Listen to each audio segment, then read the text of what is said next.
Hello दोस्तों।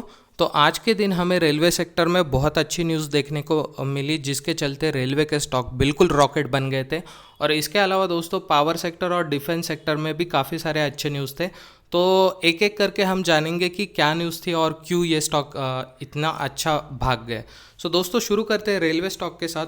तो यहाँ पर एक गवर्नमेंट ऑफ इंडिया की तरफ से एक शानदार न्यूज़ देखने को मिली, जिसके तहत ये बोला है कि गवर्नमेंट ऑफ इंडिया ने 7 लाख करोड़ का यहाँ पे रेलवे इंफ्रा के लिए बजट अनाउंस किया है। तो इसी के चलते दोस्तों ये जो स्टॉक है वो हमें काफ़ी तेज़ भागने को दिखाई दिए। और दोस्तों यहाँ पर इरकॉन ने हमें 3% की जंप दिखाई, वही रेल विकास निगम लिमिटेड यहाँ पे 8% भाग गया। आईआरएफसी की बात करें तो दोस्तों यहाँ पर भी हमें 16% की मैसिव जंप देखने को मिली।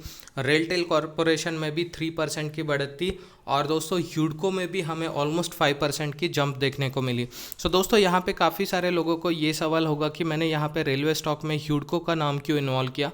तो दोस्तों आपको ये पता होना चाहिए कि जो बेंगलोर का मेट्रो कंस्ट्रक्शन है वो ह्यूडको ने ही इम्प्लीमेंट किया था। और ह्यूडको रेलवे कंस्ट्रक्शन, ह्यूडको का जो पोर्टफोलियो है उसमें रेलवे इंफ्रास्ट्रक्चर डेवलपमेंट भी इन्वॉल्व है। और इसके अलावा दोस्तों ह्यूडको एक ऐसा स्टॉक है जो कि सबसे डाइवर्सिफाइड पोर्टफोलियो रखता है। तो ये स्टॉक डेफिनेटली हमारे पोर्टफोलियो में होना चाहिए। दोस्तों बात करते हैं आगे। तो एनटीपीसी ने यहाँ पे प्रीमियर एनर्जीज करके जो कंपनी है उनके साथ 1700 करोड़ का ऑर्डर दिया है उस कंपनी को। दोस्तों प्रीमियर एनर्जीज एक 4 रुपये का स्टॉक है जो सिर्फ बीएसई पे लिस्टेड है। और ये कंपनी सोलर सेल मॉड्यूल बनाती है और यही ये आने वाले समय में एनटीपीसी को सप्लाई करेगी। दोस्तों ये काफ़ी अच्छी न्यूज़ है इस कंपनी के लिए।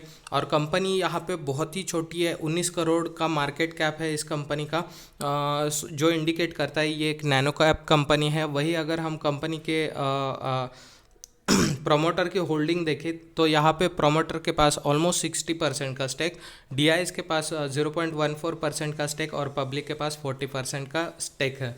दोस्तों कंपनी बहुत छोटी है, तो मैं यहाँ पे आपको सजेस्ट करूँगा आप अगर 400 रुपये लगा के यहाँ पे 100 इसके शेयर्स बाय करके रखोगे लॉन्ग टर्म के लिए, तो ये हमें डेफिनेटली बेनिफिट देगा।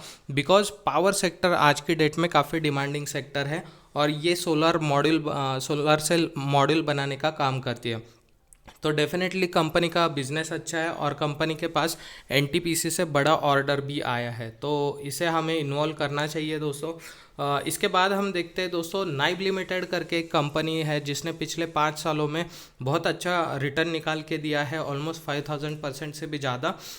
इस कंपनी ने हिंदुस्तान एरोनॉटिक्स लिमिटेड के साथ एक कॉन्ट्रैक्ट साइन किया है, जिसके तहत हल क्या करेगा कि जो एयरक्राफ्ट में लगने वाले छोटे मोटे कंपोनेंट्स होते हैं उसको कंपनी नाइब लिमिटेड से परचेस करेगी। मतलब हल के बिहाफ में नाइब लिमिटेड वो कंपोनेंट तैयार करेगा और फिर हल को बेचेगा। दोस्तों यही इस न्यूज़ में बोला है, जिसके चलते नाइब लिमिटेड में हमें बहुत ही शानदार तेज़ी देखने को मिली। और दोस्तों यहाँ पे आप देख सकते हो कि मैक्स चार्ट में कंपनी ने ऑलमोस्ट 5893% का यहाँ पे रिटर्न निकाल के दिया है। और पिछले 5 सालों की बात करें तो यहाँ पे 13630% का मैसिव रिटर्न निकाल के दिया है। दोस्तों कंपनी काफ़ी शानदार है, इसके नंबर्स भी बहुत अच्छे हैं। यहाँ पे प्रोमोटर के पास 49% का स्टेक, एफआई के पास 9% का स्टेक, डीआई के पास 0.79% का स्टेक और पब्लिक के पास 39% का स्टेक है। बात करते हैं अगले स्टॉक की दोस्तों, तो इंडो विंड एनर्जी जो कि एक पेनी स्टॉक है जो ऑलमोस्ट 20-25 रुपये के बीच में ट्रेड कर रहा है। उसमें एक अच्छी न्यूज़ निकल के आई है दोस्तों। यहाँ पे कंपनी ने बोला है कि कंपनी कैपेक्स कर रही है। तो इन्होंने जो कन्वर्टिबल वारंट है इसके जरिए ये 394 करोड़ का यहाँ पे फंड रेज करने जा रहे हैं। और जिसके चलते यहाँ से हमें आगे ये कंपनी काफ़ी तेज़ भागते हुए दिखाई देगी, क्योंकि दोस्तों आपको पता होगा कि Indian energy is one of the demanding business है आज की डेट में। और हमने देखा कि सुजलॉन वाला स्टॉक जिसके नंबर काफ़ी वीक थे वो भी स्टॉक आज की डेट में बहुत अच्छे से भाग रहा है। तो उसी का सेम एग्जांपल है इंडो विंड एनर्जी। इसके नंबर्स भी पहले अच्छे नहीं थे, बट क्योंकि आज की डेट में पावर सेक्टर बहुत डिमांडिंग है, तो मुझे लगता है ये भी स्टॉक यहाँ से आगे हमें अच्छे नंबर्स निकाल के देगा। सो दोस्तों, अगर आप इसका मैक्स चार्ट देखोगे तो ये कंपनी आज की डेट में 24 रुपीज़ पे ट्रेड कर रही है और कंपनी ने अभी तक कुछ भी रिटर्न नहीं निकाल के दिया है और लंबे समय से ये कंपनी लॉस में चल रही है। बट वही अगर आप इसका 5 ईयर्स का चार्ट देखोगे तो दोस्तों यहाँ पे कंपनी ने ऑलमोस्ट 350% का अच्छा रिटर्न निकाल के दिया है और यहाँ पे स्टॉक अभी कंसोलिडेट कर रहा है। तो यहाँ से ये जब आगे जाएगा और ये वाला लेवल जब ब्रेक होगा तो हमें इसमें एक अच्छी खासी रैली देखने को मिलेगी दोस्तों। और आप चाहो तो इस स्टॉक में निवेश कर सकते हो, बिकॉज ये हमें लॉस नहीं कराएगा। इसका और एक रीज़न है, मैं आपको यहाँ पे क्यों निवेश बोल रहा हूँ, इसका रीज़न है प्रमोटर होल्डिंग। तो आप जून क्वार्टर में देखोगे तो प्रमोटर के पास 47% का स्टेक था, जो कि आज की डेट में बढ़ के 50% हुआ है। एफआई के पास 0.02% का स्टेक है, डीआई के पास कुछ भी नहीं है और पब्लिक के पास यहाँ पे 49% का स्टेक है। सो दोस्तों, कंपनी के नंबर्स ठीक ठाक है, ये एक पेनी स्टॉक है, तो इसमें छोटी सी ही अमाउंट अगर आपको निवेश करनी है तो करनी चाहिए, बड़ा अमाउंट बिल्कुल ना लगाए। दोस्तों नेक्स्ट बात करते हैं टाटा पावर की। तो टाटा पावर ने एक एग्रीमेंट किया है तमिलनाडु स्टेट के साथ, और जिसके तहत इनका जो एग्रीमेंट कॉस्ट है वो 73,800 करोड़ का है और ये पावर सप्लाई के लिए है। सो दोस्तों, ये बहुत बड़ी न्यूज़ है और टाटा पावर के लिए ये बहुत पॉजिटिव न्यूज़ है। तो इसके चलते क्या होगा कि टाटा पावर भी एक समय पे अच्छा स्टॉक नहीं था और इसने काफ़ी लंबा समय लिया निवेशकों को पैसा बना के देने के लिए। बट यहाँ पे दोस्तों आजकल की डेट में renewable energy is one of the demanding business, तो मुझे लगता है टाटा पावर यहाँ से आगे बहुत ही अच्छा रिटर्न हमें निकाल के देने वाला है और ये स्टॉक हमें डेफिनेटली अपने पोर्टफोलियो में कंसिडर करना चाहिए। बिकॉज तमिलनाडु स्टेट की तरह ही अदर स्टेट को भी टाटा पावर पावर सप्लाई करती है।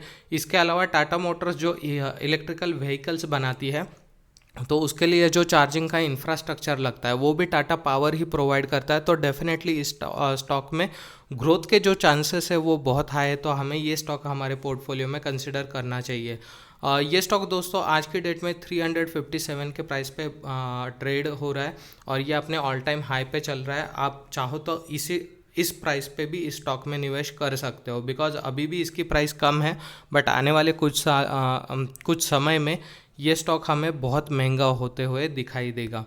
सो दोस्तों, अगर बात करें इस स्टॉक के प्रोमोटर होल्डिंग की, तो प्रोमोटर के पास यहाँ पे 46% का स्टेक, एफआई के पास 10% का स्टेक, डीआई के पास 15% का स्टेक, गवर्नमेंट के पास 0.3% का स्टेक और पब्लिक के पास 27% का यहाँ पे स्टेक है। तो ओवरऑल जो नंबर्स है टाटा पावर के वो बहुत ही शानदार है। और दोस्तों पिछला जो टाइम था जब इस स्टॉक ने अच्छे रिटर्न नहीं निकाल के दिए थे, तब पावर सेक्टर इतना डिमांडिंग नहीं था, बट आज की डेट में पावर सेक्टर इस सबसे हाईएस्ट डिमांडिंग बिजनेस है। तो हमें पावर सेक्टर का जो भी स्टॉक मिलता है उसके फंडामेंटल अगर अच्छे हैं तो वो डेफिनेटली हमारे पोर्टफोलियो में ऐड करना है।